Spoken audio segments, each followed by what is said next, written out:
Halo guys, bertemu lagi dengan saya Anzilur Rohmah. Kali ini kita akan belajar tentang cara menyikapi perbedaan awal bulan Ramadan.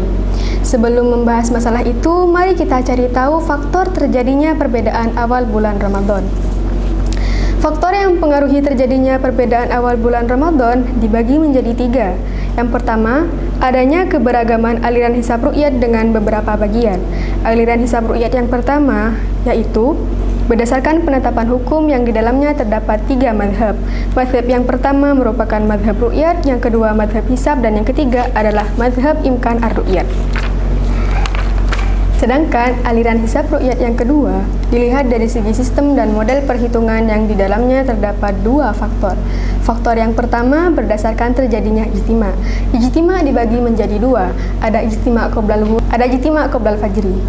Ijtima qoblal ghurub mensyaratkan konjungsi sebagai syarat astronomis kelahiran hilal dalam menentukan jatuhnya tanggal 1 bulan berikutnya. Sehingga syarat ru'yat hilal di atas ufuk tidak terlalu penting. Yang terpenting adalah terjadi ijtima sebelum waktu ghurub. Dasar yang digunakan adalah surat Yasin ayat 39. Sedangkan ijtima qoblal fajri memiliki kriteria yang sama dengan ijtima qoblal ghurub.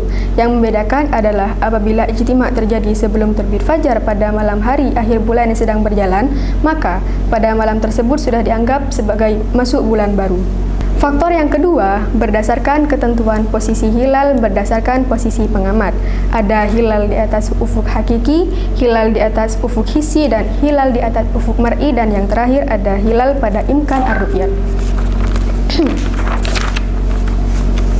Faktor kedua yang mempengaruhi terjadinya perbedaan awal bulan Ramadan karena banyaknya kalangan dan lembaga di negara ini ikut serta dalam menetapkan awal bulan Hijriah seperti Kementerian Agama RI, Ormas Islam, ahli-ahli hisab, jemaah-jemaah, serta berbagai pondok pesantren yang menjadi ikon utama dalam penyebaran keilmuan ini.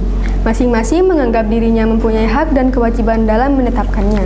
Faktor yang ketiga, tidak adanya patokan yang konkret dalam kriteria penentuan dan disetujui oleh segenap kalangan ahli falak di Indonesia sebagai acuan bersama dan lain sebagainya. Jika jatuhnya lebaran antara kalangan dan lembaga ini tidak sama, maka akan menimbulkan perselisihan. Beberapa kali hal semacam ini telah terjadi. Lantas, bagaimana kita menyikapi problem tersebut? Yang pertama yaitu perlunya reorientasi pendidikan agama yang berwawasan toleransi.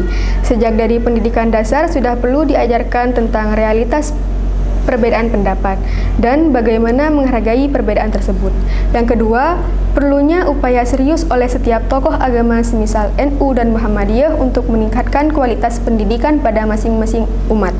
Pendidikan yang dimaksud adalah pendidikan yang melahirkan manusia dewasa dengan adanya sikap jujur, tenggang rasa, dan cinta kasih antar sesama. Bukan pendidikan yang hanya sekedar mengedepankan intelektual, tetapi kemudian melahirkan manusia-manusia yang berwatak keras dan intoleran. Cukup sekian dari saya, terima kasih dan sampai jumpa.